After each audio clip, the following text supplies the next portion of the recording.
E aí, pessoal, beleza? Eu sou o Alex Felipe, instrutor aqui da Alura, e nesse Alura Mais eu vou falar a respeito sobre os tipos básicos aqui do Kotlin.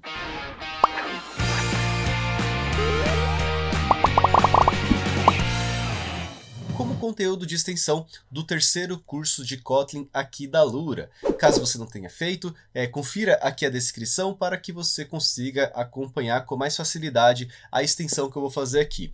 Porque aproveitando o que a gente viu nesse curso, aprendemos bastante coisa em relação à estrutura do Kotlin, que temos bastante utilização da herança justamente para criar a base da linguagem. Como a gente viu, tudo é objeto, tudo ali vai ter uma classe, e todas as classes elas herdam de N. E vimos que isso é bastante interessante para a gente reaproveitar código utilizando ali o polimorfismo, como também comportamentos que podem ser utilizados em qualquer classe. E nesse Alura Mais o nosso foco vai ser justamente no que a gente vai ver dos tipos primitivos. E o que a gente vai ver então, né? Vamos lá. Aqui nos tipos primitivos, quando a gente estava mexendo ali no nosso código, a única coisa que realmente a gente focou de verdade foi conhecer aqui quais são os tipos, correto? Que trata-se do byte, do short, do int, do long, float e double, correto?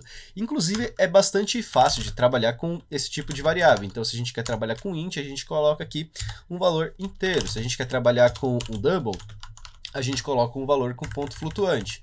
Para deixar mais explícito, a gente pode colocar o tipo, só que já que ele está ali com um valor que determina o que ele representa, não é necessário, correto? Mas a gente também pode fazer dessa maneira. Até então, não temos tanta novidade. Só que no último curso, que é o que eu estou fazendo de conteúdo de extensão, eu havia comentado que tudo é objeto, até mesmo aqui os nossos tipos primitivos. E considerando que eles são objetos, existe mais um ponto que é bastante interessante da gente conhecer para a gente saber da possibilidade e também utilizar no nosso dia a dia quando for necessário.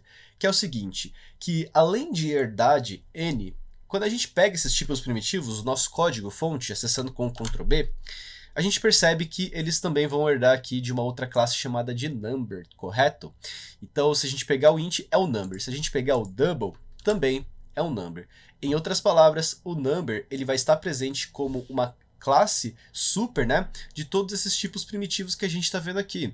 Então, vai ser do float, vai ser do double, long, int, short e byte. Mas o que é interessante a gente saber que a gente está herdando dessa classe e o que a gente pode usar a nosso favor, correto? É justamente a mesma questão que a gente viu no N, tá, pessoal? Um dos primeiros pontos que a gente pode observar aqui é que, dado que todos eles herdam de number, a gente pode considerar que todos esses valores primitivos, eles são do tipo number, tá?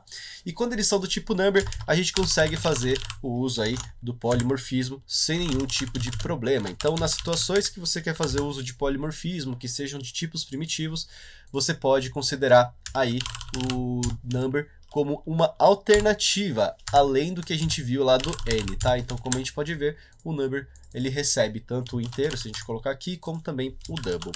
E o que é mais útil nesse caso, que eu vou mostrar para vocês, é que a partir aqui do nosso number, a gente vai ter alguns comportamentos padrões, tá? E quais são esses comportamentos padrões? São comportamentos de conversão, que é um ponto que eu queria chegar aqui com vocês.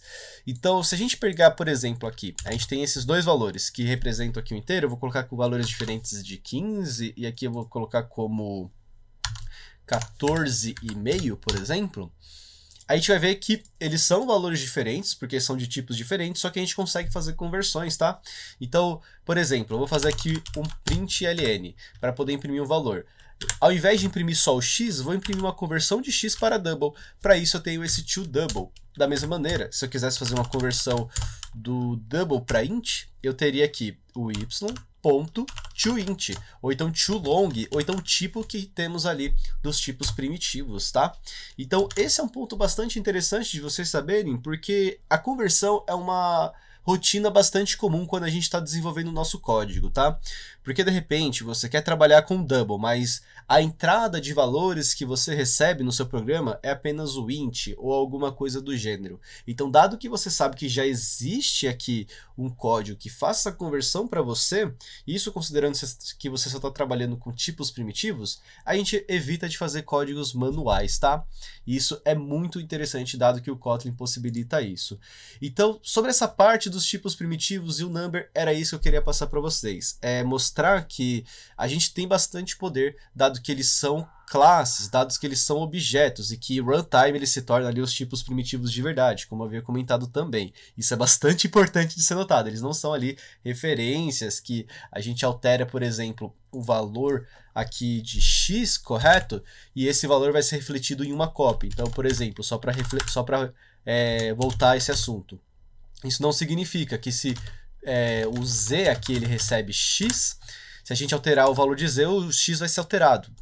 A gente viu que isso não acontece. Então, deixa eu alterar aqui o z agora para mais 10. A gente vai perceber que o x ele não é alterado, tá? Por mais que agora o z, se a gente implementar, aliás, se a gente imprimir, ele vai ter o valor somado com o que tinha no valor de x. Então, essa é uma das grandes diferenças entre os tipos primitivos e as referências. Mas como a gente viu aqui no Kotlin, dado que tudo é classe, né? Isso em tempo de compilação, isso aqui no nosso código, eles são numbers, a gente consegue fazer a conversão e isso é bastante útil no nosso dia a dia. Então, era isso que eu queria mostrar para vocês e até mais. Gostou desse vídeo? Venha conhecer os cursos de mobile na Alura. Aprenda como desenvolver apps para Android e iOS e conheça os frameworks multiplataforma como Xamarin, Ionic e React Native. Vem estudar com a gente!